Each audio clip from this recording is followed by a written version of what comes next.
Chapitre 3. Dans la salle vide. L'étudiant. Les greffes. K attendit de jour en jour la semaine suivante une nouvelle convocation.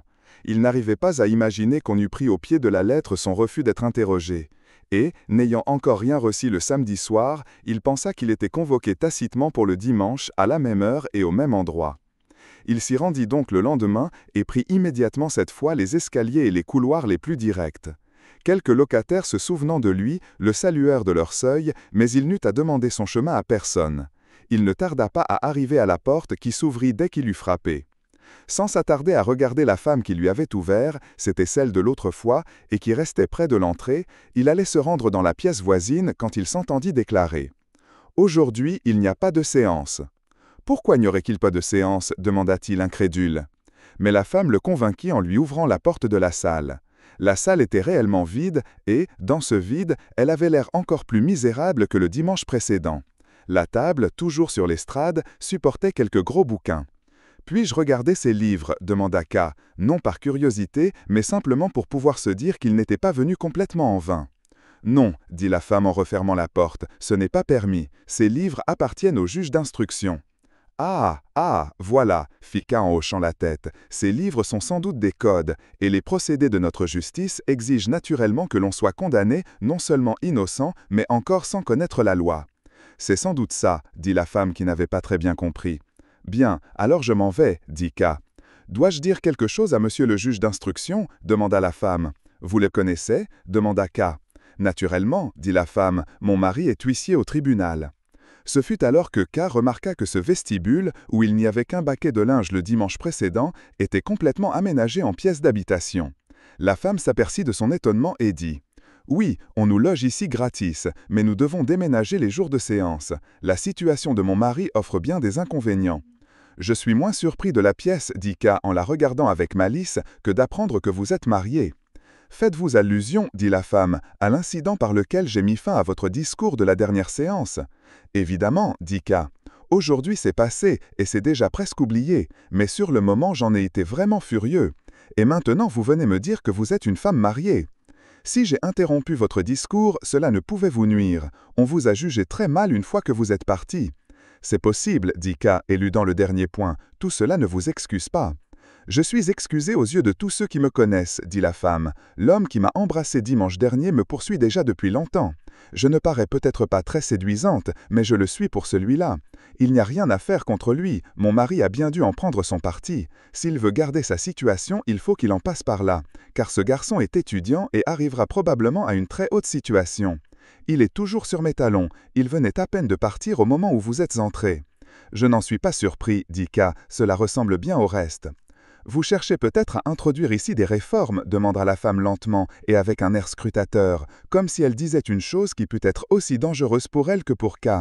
C'est ce que j'avais déjà conclu de votre discours, qui m'a personnellement beaucoup plu, quoique je n'en ai entendu qu'une partie, car au début j'étais absente et à la fin j'étais couchée sur le plancher avec l'étudiant. C'est si dégoûtant ici, dit-elle au bout d'un moment en prenant la main de K. Pensez-vous que vous réussirez à obtenir des améliorations ? K sourit en tournant légèrement sa main dans les mains douces de la jeune femme. « À vrai dire, fit-il, je ne suis pas chargé d'obtenir ici des améliorations comme vous dites, et si vous en parleriez à quelqu'un, au juge d'instruction par exemple, vous vous feriez moquer de vous. Je ne me serais jamais mêlé de ces choses-là de mon plein gré, et le besoin d'améliorer cette justice n'a jamais troublé mon sommeil. Mais, ayant été arrêté, car je suis arrêté, j'ai bien été forcé de m'en mêler pour mon propre compte. Si je pouvais par la même occasion vous être utile en quoi que ce fût, je le ferais naturellement très volontiers, non seulement par amour du prochain, mais aussi parce qu'à votre tour, vous pouvez me rendre service. »« En quoi » lui demanda la femme. « En me montrant, par exemple, maintenant, les livres qui sont sur la table. »« Mais bien sûr » s'écria la femme en le faisant entrer en hâte derrière elle. Les livres dont il s'agissait étaient de vieux bouquins usés. L'un d'entre eux avait une reliure presque en lambeaux, dont les morceaux ne tenaient plus que par des fils. « Que tout est sale ici, dit K en hochant la tête. La femme époustela les livres du coin de son tablier avant que K mît la main dessus. Il prit le premier qui se présenta, l'ouvrit et aperçut une gravure indécente. Un homme et une femme nus étaient assis sur un canapé.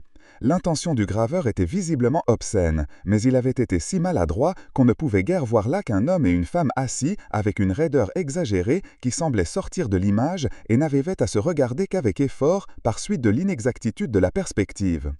K n'en feuilleta pas davantage. Il se contenta d'ouvrir le second livre à la page du titre. Il s'agissait là d'un roman intitulé « Tourment que Marguerite eut à souffrir de son mari ». Voilà donc, dit K, les livres de loi que l'on étudie ici. Voilà les gens par qui je dois être jugé. Je vous aiderai, voulez-vous, dit la femme. Pouvez-vous le faire vraiment sans vous mettre vous-même en danger? N'était-ce pas vous qui disiez à l'instant que votre mari avait à craindre ses supérieurs? Je vous aiderai tout de même, dit la femme. Venez, il faut que nous en causions. Ne me parlez plus de mes risques, je ne crains le danger que quand je veux. Elle lui montra l'estrade et le pria de s'asseoir avec elle sur la marche. Vous avez de beaux yeux noirs, dit-elle, quand ils furent installés, en regardant d'en bas le visage de K. On me dit que j'ai de beaux yeux moi aussi, mais les vôtres sont bien plus beaux. Je les ai d'ailleurs remarqués tout de suite, la première fois que vous êtes venu. C'est même à cause d'eux que je suis entré ensuite dans la salle de réunion, ce que je ne fais jamais d'ordinaire, et ce qui m'est même en quelque sorte défendu. Voilà donc tout le mystère, pensa K. Elle s'offre à moi, elle est aussi corrompue que tous les autres ici. Elle a assez des gens de justice, ce qui est facile à comprendre, et elle s'adresse au premier venu en lui faisant compliment de ses yeux. Et il se leva sans mot dire, comme s'il avait pensé tout haut et expliquait ainsi sa conduite à la femme. « Je ne crois pas, dit-il, que vous puissiez m'aider. Pour m'aider vraiment, il faudrait être en relation avec de hauts fonctionnaires. Or, vous ne voyez probablement que les employés subalternes qui vont et viennent en foule ici. Ceux-là, certainement, vous les connaissez bien, et vous obtiendriez peut-être beaucoup d'eux. Mais les plus grands services que vous pourriez leur faire rendre n'avanceraient en rien l'issue définitive de mon procès. Vous n'auriez réussi qu'à vous aliéner de gaieté de cœur quelques amis, et c'est ce que je ne veux pas. Continuez à voir ces gens comme toujours. Il me semble en effet qu'ils vous sont indispensables. Je ne vous parle pas ainsi sans regret, car, pour répondre à votre compliment, je vous avouerai moi aussi que vous me plaisez, surtout quand vous me regardez avec cet air si triste, que rien ne motive d'ailleurs. Vous faites partie du groupe de gens que je dois combattre, mais vous vous y trouvez fort bien. Vous aimez même l'étudiant, ou tout au moins vous le préférez, à votre mari. C'est une chose facile à lire dans vos paroles. Non, s'écria-t-elle, toujours assise, et elle saisit la main de K d'un geste si rapide qu'il ne put l'éviter. Vous ne pouvez pas partir maintenant, vous n'avez pas le droit de partir sur un jugement faux. Pourriez-vous réellement partir en cet instant? Suis-je vraiment si insignifiante que vous ne vouliez même pas me faire le plaisir de rester avec moi un petit moment? Vous m'avez mal compris, dit K en se rasseyant. Si vous tenez vraiment à ce que je reste, je le ferai volontiers. J'en ai le temps, puisque je venais ici dans l'espoir d'un interrogatoire.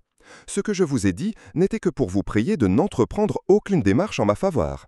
Et il n'y a là rien qui puisse vous blesser si vous voulez bien songer que l'issue du procès m'est totalement indifférente, et que je me moque d'être condamné, à supposer évidemment que le procès finisse un jour réellement, ce qui me paraît fort douteux. Je crois plutôt que la paresse, la négligence ou même la crainte des fonctionnaires de la justice les a déjà amenés à cesser l'instruction. Sinon, cela ne tardera pas. Il est possible aussi qu'ils poursuivent l'affaire dans l'espoir d'un gros pot de vin. Mais ils en seront pour leur peine, je peux le dire d'ores et déjà, car je ne soudoierai personne. Vous pourriez peut-être me rendre service en disant au juge d'instruction ou à tout autre personnage qui aime à répondre les nouvelles importantes que nul des tours de force que ces messieurs emploient sans doute en l'abondance n'amènera jamais à soudoyer quelqu'un. Ce serait peine absolument perdue, vous le leur direz carrément. D'ailleurs, ils s'en sont peut-être déjà aperçus tout seuls, et, même s'ils ne l'ont pas fait, je n'attache pas tellement d'importance à ce qu'on l'apprenne maintenant. Cela ne ferait que leur épargner du travail.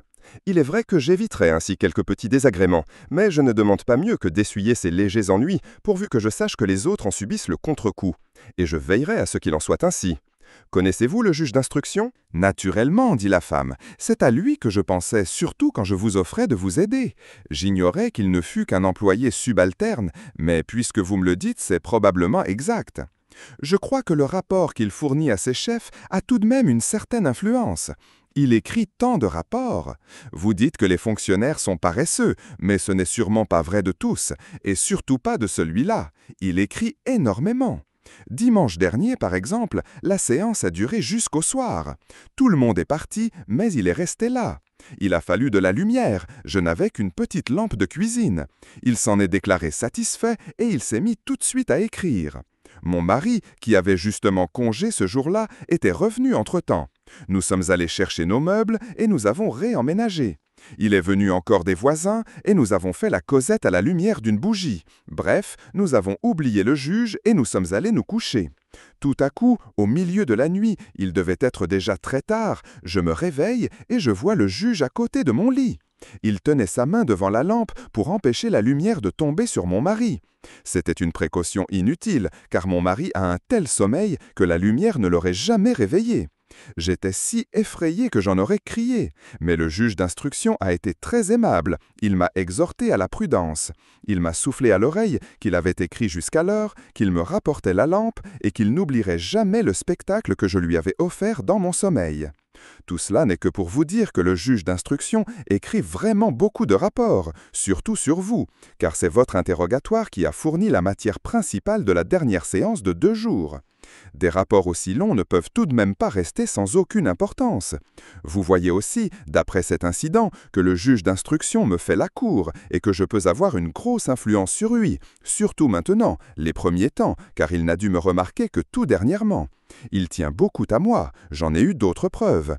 Il m'a en effet envoyé hier par l'étudiant, qui est son confident et son collaborateur, une paire de bas de soie pour que je nettoie la salle des séances.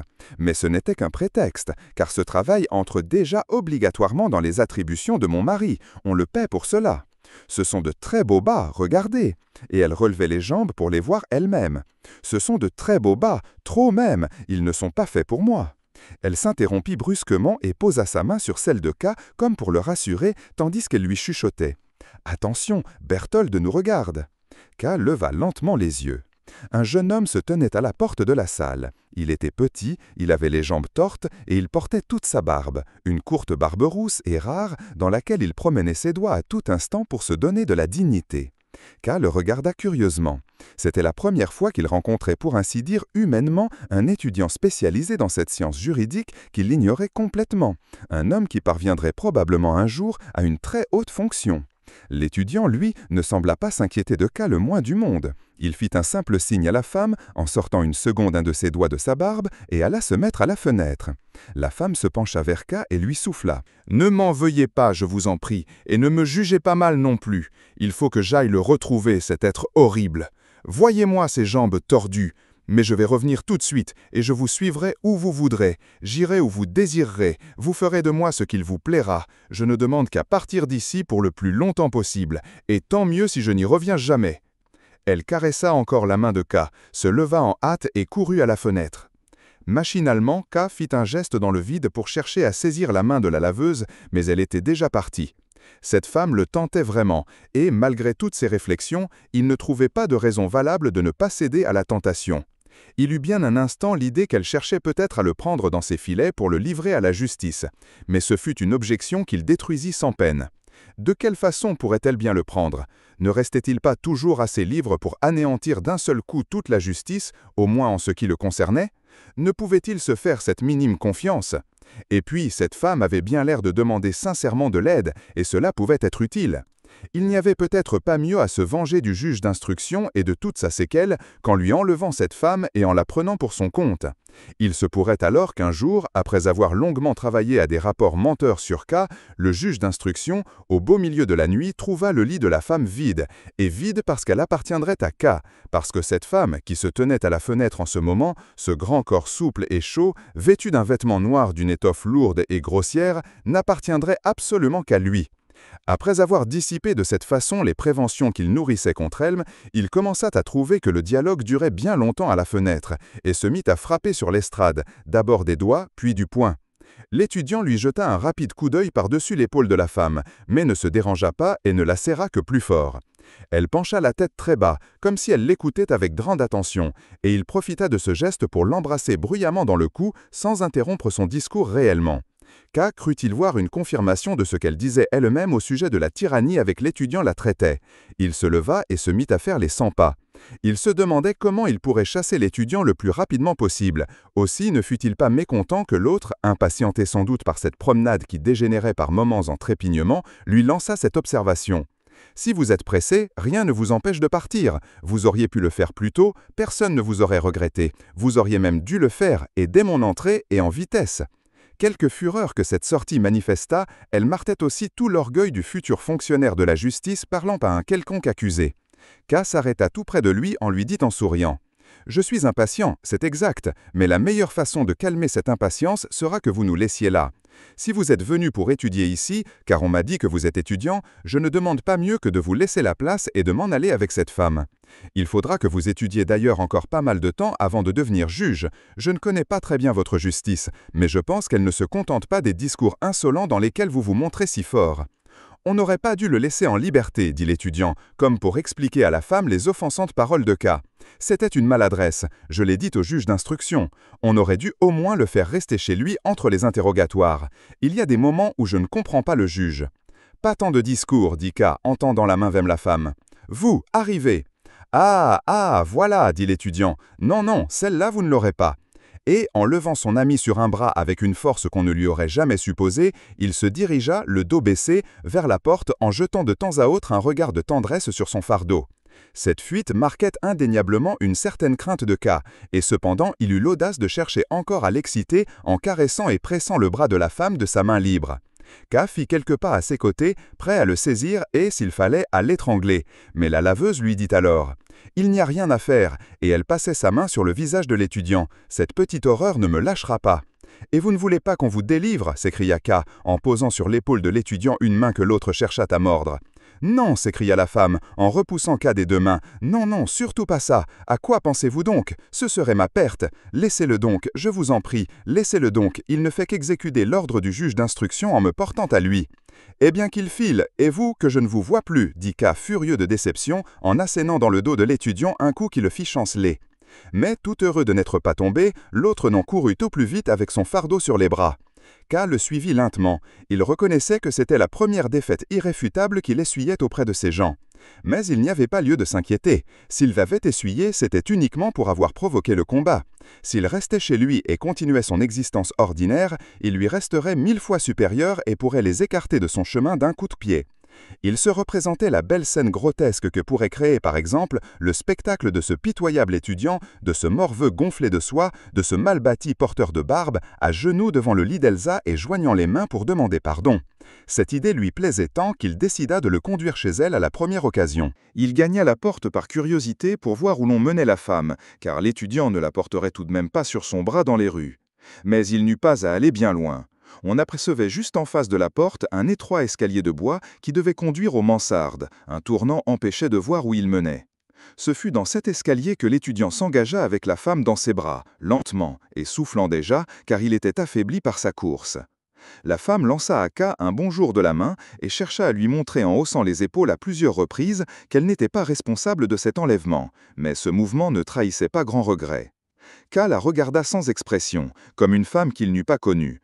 Il ne voulait ni se montrer déçu, ni faire voir qu'il pouvait surmonter facilement sa déception. Les deux fuyards avaient déjà disparu, qu'il restait encore sur le seuil. Il était bien obligé de voir que la femme l'avait trompé, et doublement, en alléguant qu'on l'emportait chez le juge, car le juge ne l'eût tout de même pas attendu dans un grenier. L'escalier de bois n'expliquait rien, si longtemps qu'on l'interrogea. K remarqua près de la montée un petit écriteau qu'il courut voir, et sur lequel on pouvait lire cette inscription tracée d'une maladroite écriture d'enfant. Escalier des archives judiciaires. Les archives de la justice se trouvaient donc dans le grenier de cette caserne de rapport. Ce n'était pas une installation de nature à inspirer grand respect, et rien ne pouvait mieux rassurer un accusé que de voir le peu d'argent dont disposait cette justice, qui était obligée de loger ses archives à l'endroit où les locataires de la maison, pauvres déjà parmi les pauvres, jetaient le rebut de leurs objets. À vrai dire, il était possible aussi qu'elle eût assez d'argent, mais que les employés se précipitassent dessus avant qu'elle n'eût pu s'en servir pour les affaires de la justice. C'était même très vraisemblable d'après ce que K avait vu jusqu'ici, mais cette corruption, bien qu'un peu déshonorante pour l'accusé, était au fond encore plus rassurante que ne l'eût été la pauvreté du tribunal. K comprenait maintenant que la justice rougit de faire venir l'inculpé dans un grenier pour le premier interrogatoire, et qu'elle préféra aller le tarabuster dans sa propre maison. Quelle supériorité K n'avait-il pas sur ce juge qu'on installait dans un grenier, alors qu'il disposait, lui, à la banque, d'une grande pièce précédée d'un vestibule et pourvue d'une immense fenêtre qui s'ouvrait sur la place la plus animée de la ville. Évidemment, il n'avait pas les bénéfices accessoires des pots de vin, et il ne pouvait pas se faire servir par son groom une femme dans son bureau, mais il y renonçait volontiers, tout au moins pour cette vie. Il était encore planté devant la pancarte quand un homme monta l'escalier, regarda par la porte ouverte dans la pièce, d'où l'on apercevait aussi la salle des séances, et demanda finalement à K s'il n'avait pas vu une femme là quelques instants auparavant. « Vous êtes sans doute l'huissier, dit K. » Oui, répondit l'homme, mais vous, n'êtes-vous pas l'accusé K? Je vous reconnais maintenant, moi aussi, soyez le bienvenu. Et il tendit sa main à K, qui ne s'y attendait pas du tout. Il n'y a pas de séance, ajouta-t-il devant le silence de K. Je sais, dit K, en regardant le costume civil de l'huissier, il ne portait d'autre insigne professionnel que 2 boutons dorés qui avaient l'air d'avoir été enlevés à un vieux manteau d'officier. J'ai parlé à votre femme il n'y a qu'un instant, mais elle n'est plus là, l'étudiant l'a portée au juge d'instruction. Et voilà, dit l'huissier, on me l'emporte tout le temps. C'est pourtant dimanche aujourd'hui, je ne suis tenu à aucun travail, mais on m'envoie faire des commissions inutiles rien que pour m'éloigner d'ici. Et on prend soin, par-dessus le marché, de ne pas m'envoyer bien loin pour que je puisse me figurer que je serai de retour à temps. Je me dépêche donc tant que je peux, je crie mon message par la porte à l'intéressé avec un tel essoufflement que cet appel, s'il me comprend, je reviens à toute vitesse, mais l'étudiant a fait encore plus vite que moi. C'est que son chemin n'est pas si long, il n'a que l'escalier du grenier à descendre. Si j'étais moins esclave, il y a longtemps que je l'aurais écrasé contre ce mur, ici, à côté de la pancarte. J'en rêve tout le temps. Ici, là, au-dessus du plancher, le voilà aplati, cloué, les bras en croix, les doigts écarquillés, les jambes tordues en rond et des éclaboussures de sang tout autour. Mais jusqu'ici, c'est resté un rêve. « Il n'y a pas d'autre moyen » demanda K en souriant. « Je n'en vois pas, répondit l'huissier, et c'est devenu encore pire. Jusqu'ici, il se contentait d'emporter ma femme chez lui, mais maintenant, comme je m'y attendais depuis longtemps, il la porte au juge d'instruction. Votre femme n'a-t-elle donc aucune responsabilité là-dedans demande K en se faisant violence, tant la jalousie se mettait à le travailler lui aussi. Mais si, bien sûr, répondit l'huissier, c'est même elle la plus coupable. Elle s'est jetée à son cou. Lui, il court après toutes les femmes. Dans cette seule maison, on l'a déjà mis à la porte de 5 ménages dans lesquels il s'était glissé. Malheureusement, c'est ma femme qui est la plus belle de tout l'immeuble, et c'est justement moi qui peux le moins me défendre. S'il en est ainsi, dit K, il n'y a évidemment rien à faire. Pourquoi donc demanda l'huissier. Il faudrait donner une bonne fois à cet étudiant, qui est un lâche, une telle rossée, quand il voudrait toucher ma femme, qu'il ne recommencerait jamais. Mais moi, je n'en ai pas le droit, et nul autre ne veut me faire ce plaisir, car tout le monde craint son pouvoir. Il faudrait quelqu'un comme vous. Pourquoi donc demanda K, étonné. Mais parce que vous êtes accusé, répondait l'huissier. Sans doute, dit K, mais c'est précisément pourquoi je devrais craindre qu'il ne se venge en influant, sinon sur l'issue du procès, tout au moins sur son instruction. Évidemment, dit l'huissier, comme si le point de vue de K était aussi juste que le sien. Mais en règle générale, on n'intente pas chez nous de procès qui le puisse mener à rien. Je ne suis pas de votre avis, dit K, mais cela ne m'empêchera pas de m'occuper à l'occasion de l'étudiant. Je vous en serais très reconnaissant, dit l'huissier un peu cérémonieusement, mais il n'avait pas l'air de croire que son suprême désir pût jamais se réaliser. Il y a peut-être, dit K, bien d'autres employés qui mériteraient le même traitement, peut-être tous. Mais oui, répondit l'huissier, comme s'il s'agissait d'une chose toute naturelle. Puis il regarda K avec plus de confiance qu'il ne lui en avait encore jamais témoigné, malgré toute sa cordialité, et ajouta « Tout le monde se révolte en ce moment ». Mais l'entretien semblait lui être devenu un peu pénible, car il l'interrompit en disant « Il faut que je me présente au bureau, voulez-vous venir avec moi ?»« Je n'ai rien à faire là-bas, dit K.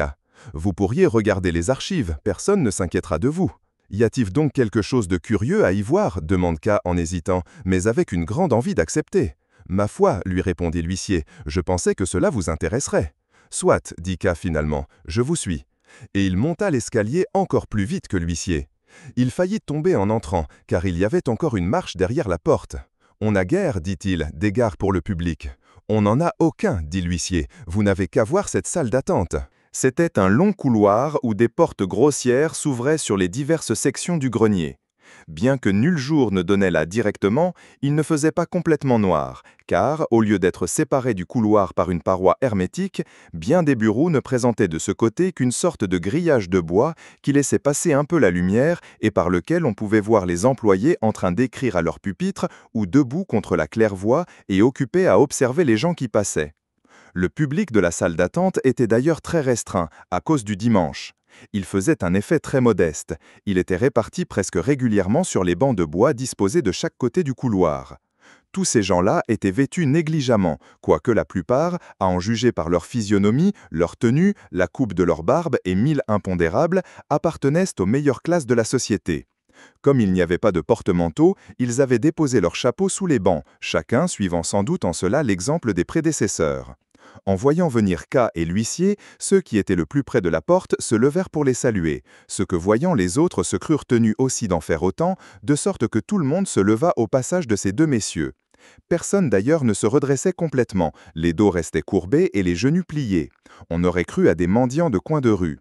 K attendit l'huissier qui l'avait précédé et lui dit « Qu'ils ont dû recevoir d'humiliation. » « Oui, dit l'huissier, ce sont des accusés. Tous les gens que vous voyez là sont des accusés. » « Vraiment, dit K, ce sont donc mes collègues. » Et, s'adressant au plus près de lui, un grand homme maigre, déjà presque grisonnant, il lui demanda poliment « Qu'attendez-vous ici, monsieur ?»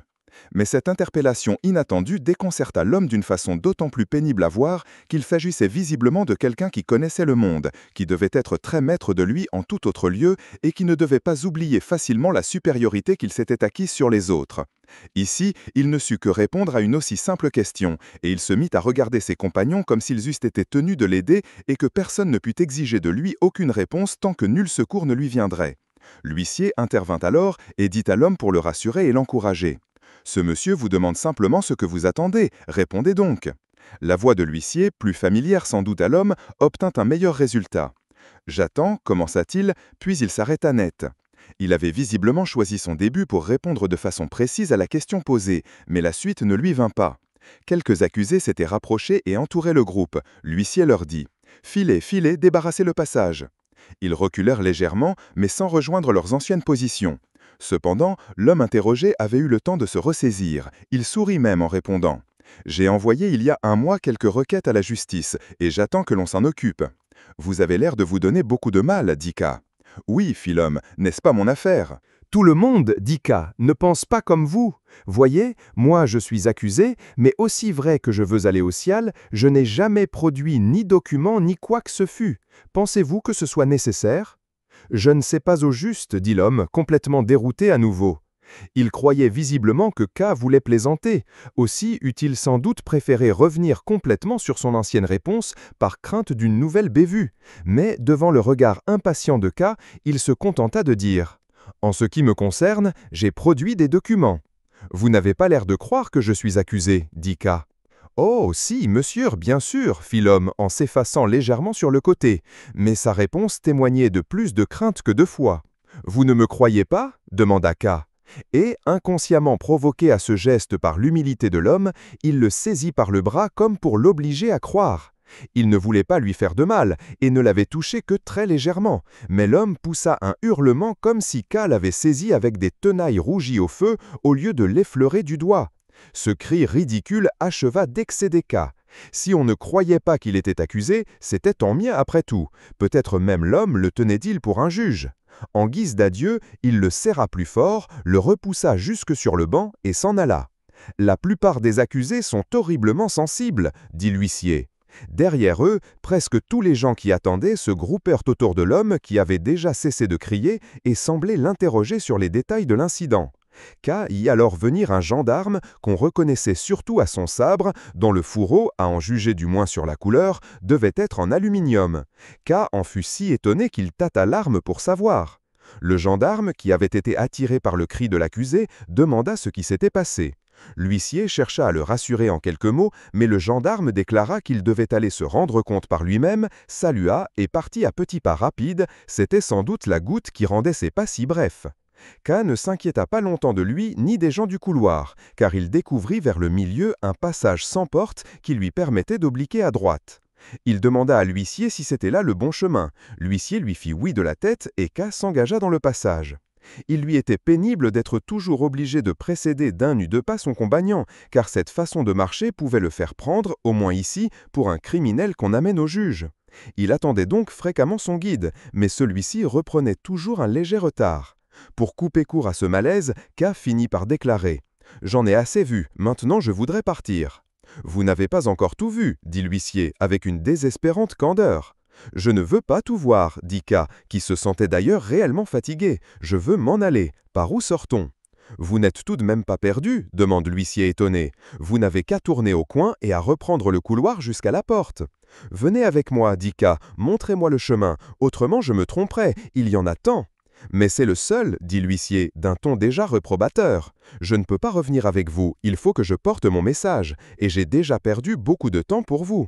Suivez-moi, répéta K violemment, comme s'il venait de prendre l'huissier en flagrant délit de mensonge.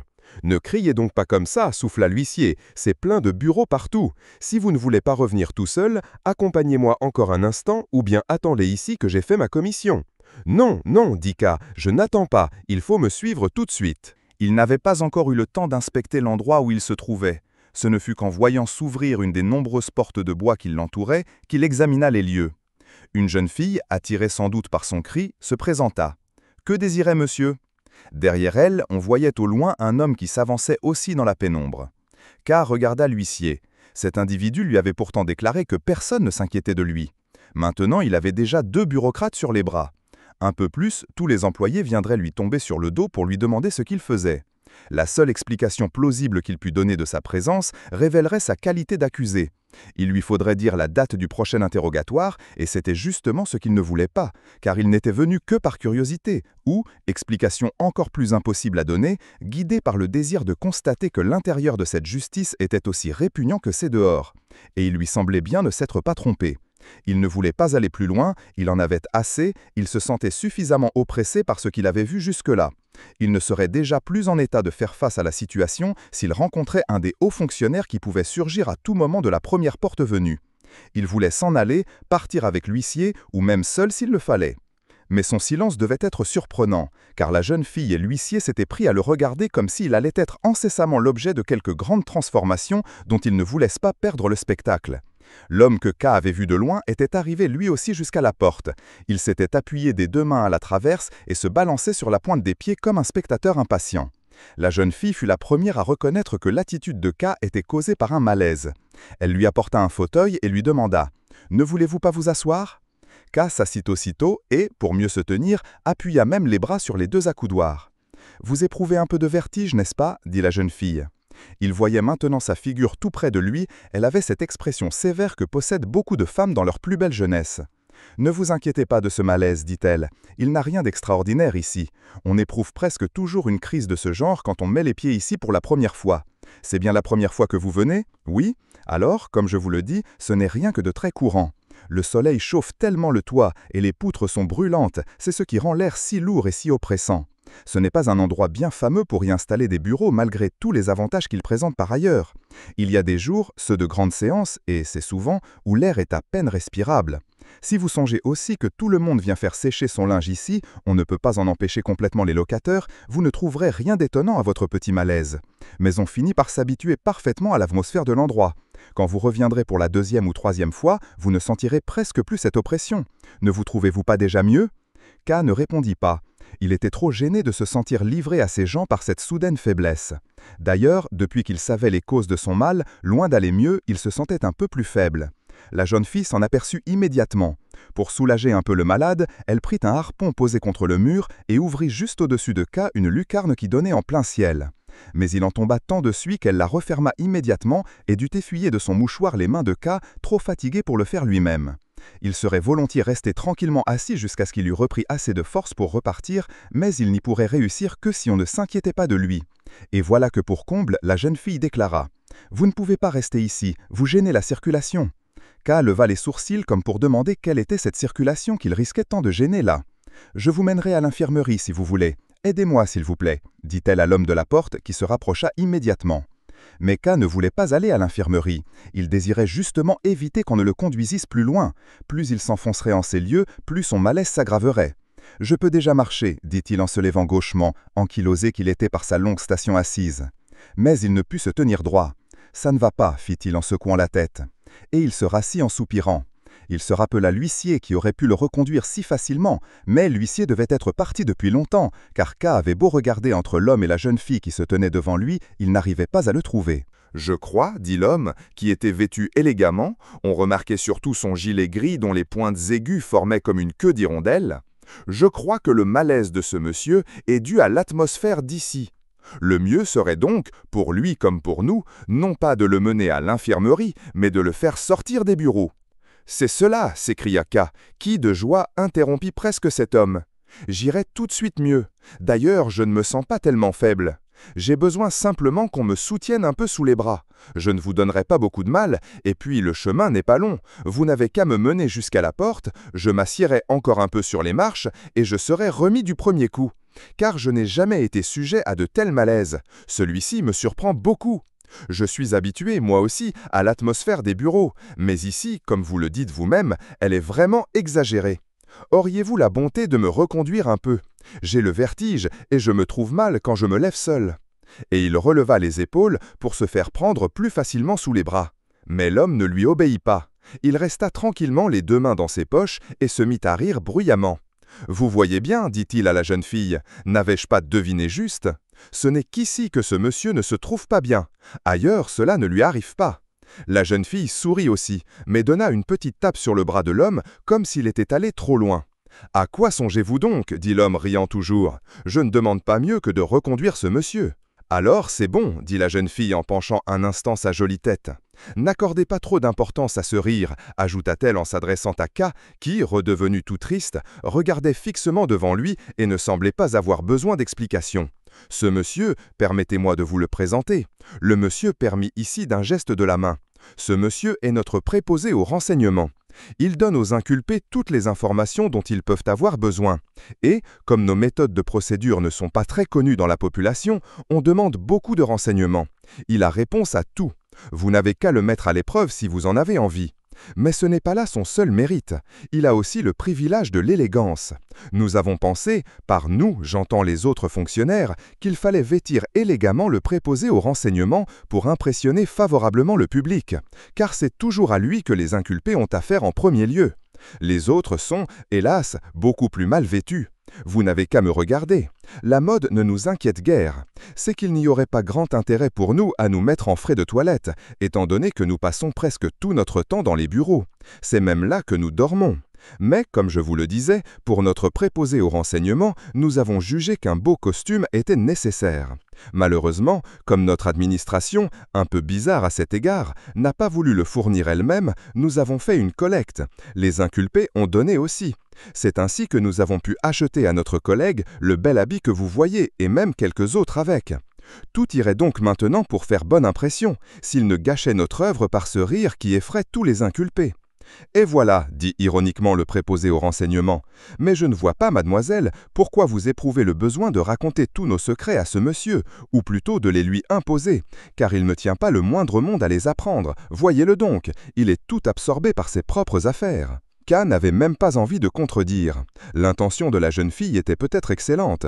Elle visait peut-être à le distraire ou à lui donner le temps de se remettre, mais elle avait raté son but. « Il fallait bien que je lui explique votre rire, dit la jeune fille. Il était offensant. »« Je crois, répondit l'employé, que ce monsieur me pardonnerait de bien pires offenses, pourvu que je le reconduise à la sortie. » K ne dit rien. Il ne leva même pas les yeux.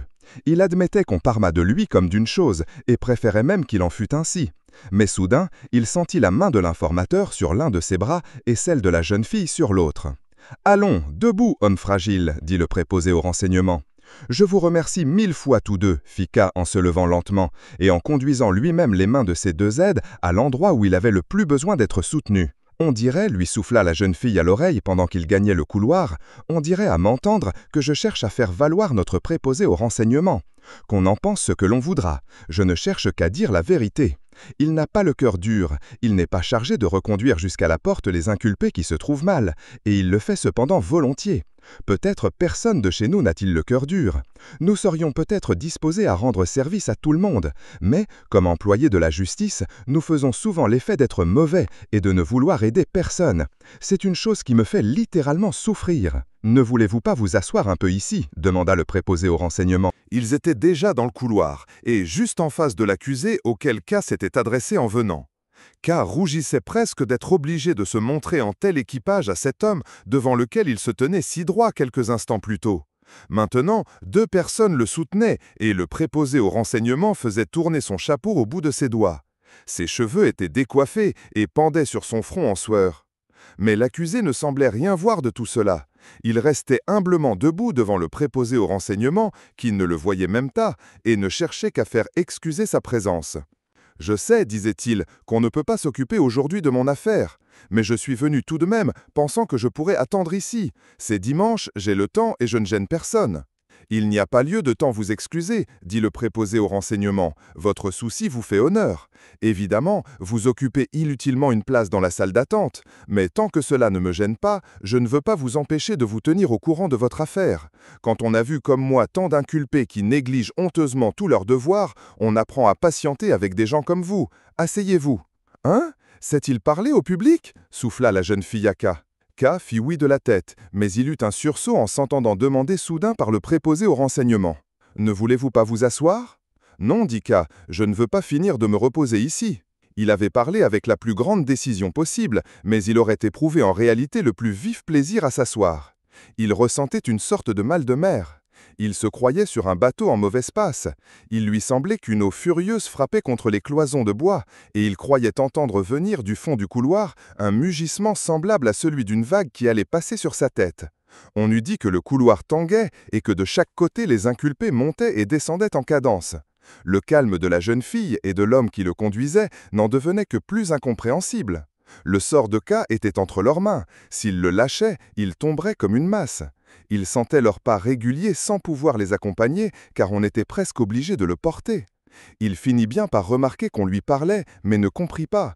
Il n'entendait qu'un grand vrombissement qui semblait emplir tout l'espace et que perçait incessamment une sorte de son aigu comme celui d'une sirène. « Plus fort !» souffla-t-il, la tête basse, en rougissant de ce qu'il disait, car il savait très bien au fond qu'on avait parlé assez haut. Enfin, comme si le mur se fût déchiré brusquement, un courant d'air frais lui vint souffler à la face et il entendit dire à côté de lui « Il veut s'en aller à tout prix, et puis quand on lui dit que la sortie est là, on a beau le lui répéter 100 fois, il ne remue pas plus qu'une souche. » Il vit alors qu'il se trouvait devant la porte de sortie. La jeune fille la lui avait ouverte. Il lui semblait que toutes ses forces lui revenaient d'un coup, et pour savourer un avant-goût de liberté, il descendit immédiatement sur la première marche, d'où il fit ses adieux à l'homme et à la jeune fille qui se tenaient penchés vers lui. « Merci beaucoup », répéta-t-il. Et il leur serra la main à plusieurs reprises. Il ne cessa que quand il crut voir que ces gens, habitués à l'atmosphère des bureaux, supportaient difficilement l'air relativement frais qui venait de l'escalier. C'est à peine s'ils purent répondre, et la jeune fille serait peut-être même tombée s'il n'avait refermé la porte en toute hâte. Il resta encore là un moment, sortit son miroir de poche et se donna un coup de peigne, ramassa son chapeau sur la marche suivante, où le préposé au renseignement avait dû le jeter, et descendit l'escalier si vivement qu'il fut presque effrayé de cette transformation. Sa solide santé ne lui avait jamais causé pareille surprise. Son corps voulait-il donc se rebeller et lui préparer des ennuis d'un nouveau genre maintenant qu'il supportait si bien ceux du procès? Peut-être faudrait-il qu'il aille voir un médecin à la prochaine occasion. En tout cas, il se proposait de mieux employer ses dimanches à l'avenir.